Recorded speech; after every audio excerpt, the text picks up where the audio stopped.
YouTube. What's going on? I miss y'all.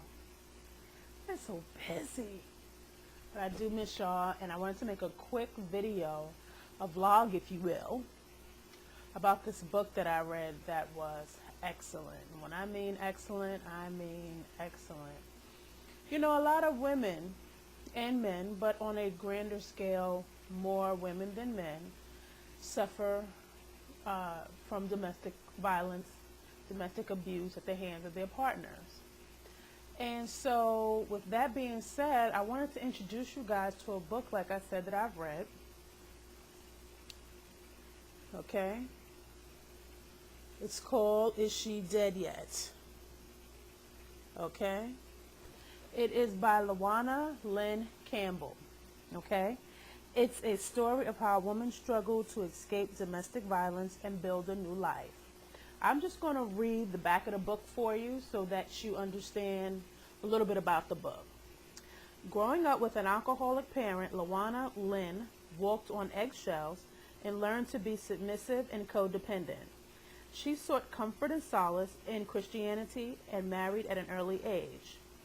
On the outside, Lynn and her husband were the perfect couple, but secretly, for nearly 23 years, she endured domestic violence that included rape and assault at the hands of her husband, who was also a business owner and church leader.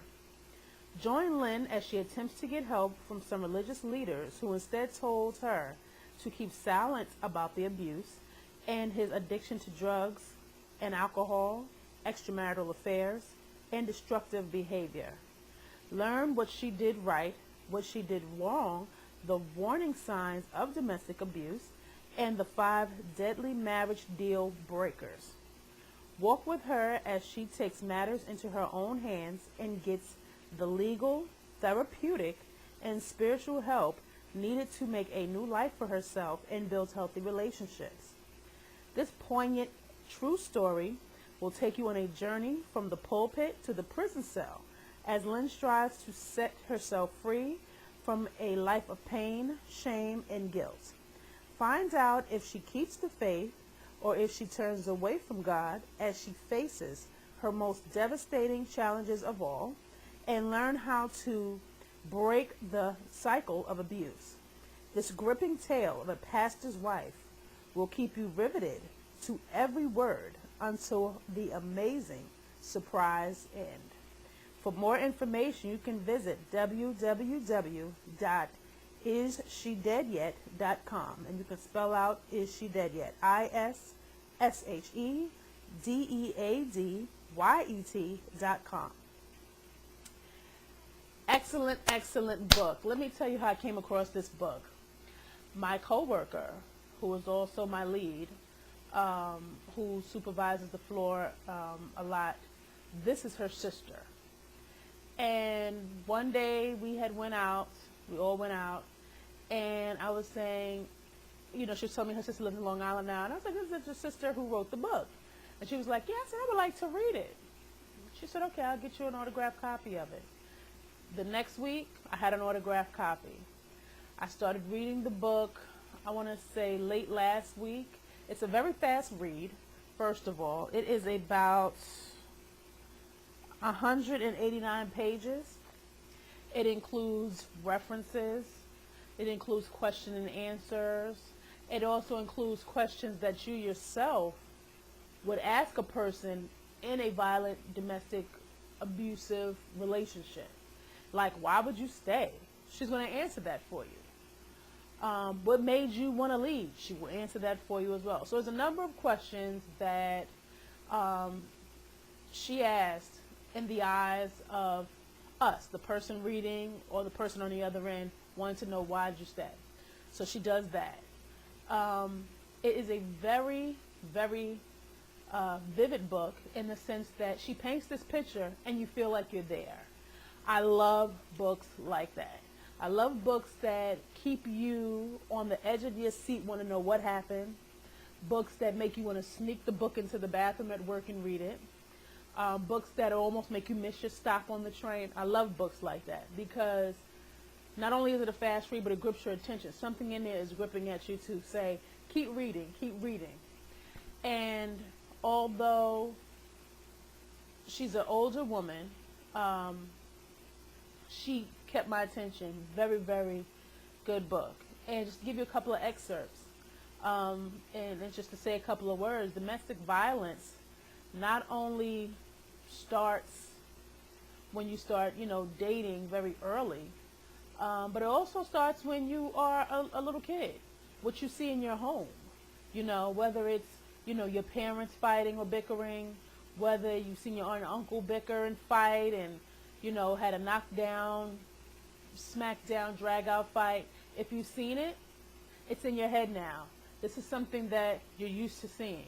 Sometimes you feel like when you're that small that's okay to happen because they're still together. They fought, he punched her in the face, she kicked him, she smacked him, they're still together, it must be okay. And it is not okay by far. So I wanted to just tell you about the book because if I could just reach one person to actually take it upon themselves, read the book. Oh, she also gives references, like I said, to other books.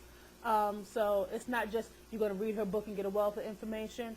She has points where you can go get another book that may have some more information for you if you're in that relationship, if you know someone in that relationship, so that you can see the warning signs of what's going to happen. And the warning signs, there's a number. Just to give you a little brief description, her husband, she met when she was young, in between anywhere from 15 to 16 years old, I want to say in the book. They started dating very early, but he also started hitting her very early and doing things to belittle her. And that's the thing. If you have it where you're dating someone and they're trying to belittle you, spit in your face, punch you in your chest for no reason, hit you in the back of the head with something, trip you, talk to you all kinds of sideways. After they do that, I'm so sorry, baby, I'm sorry, I know I shouldn't have did it. And he actually was a very manipulative man in this book. And so it just shows you how for years people hold on to stuff and do stuff, and they don't tell anybody. She was with this man for a long time. She has family. I know a little bit of, some of her family. And again, I know her sister. And as I'm reading the book and I'm coming to work, I'm like, girl, you didn't know about this? And she was like, no. That just goes to show you that us women, really know how to hold stuff in if we really want to. And that you want to make things look like everything is fine on the outside. Don't put up a front. Don't put up a facade of everything is okay when it's not. Tell someone that you trust. Tell someone that you know won't turn their back on you. But you must also do your homework, and you must also be the type of person to say, I'm trying to leave. Not just talk about it to talk about it. Because you know what? At the end of the day, a person can be your pillow, but for so long. And what I mean by that friend. You know what I mean? They're going to get tired, like, are you going to do something? Don't also be that friend that you have a good friend step in and fighting with you in the street. And then next thing you know, you with him next week, or tomorrow for that matter, holding his hand, walking down the street like nothing ever happened. Don't be that person either. Because what you'll do is you're going to push everybody away. That is something that you don't want. This person here in the book, his name is Jeff, which was her husband. He did so much. But again, they kept up this image like nothing ever happened. Again, her family didn't know to what extent that all of this was going on. She kept it to herself. Again, don't keep it to yourself. They've owned and purchased homes, and they've worked, and they've done a lot. And I'm talking about in this book of trying to accomplish the American dream. And sometimes it cracks, it shatters, it happens. And, I just read it and really felt like she really hit everything on the button, and she hit close to home, because as an African-American woman who grew up in the projects, I'm no better than anybody, but I know what I've seen, and I've known what I've heard, and I've never seen, although I've never seen my father put a hand on my mother, the verbal abuse is just as bad. You know, don't take that as well. Okay, the mental abuse is just as bad. Don't take that as well. And for all of you people and women who go to church and you talk to your pastor and he tries to brush it off, then he's not the one to talk to. He is not the one to talk to, because at the end of the day, this is your life. I've known of a family that lived in my projects. I can't think of their name. I remember the mother being West Indian. She had 3 or 4 children, 2 girls, 1 boy, I believe.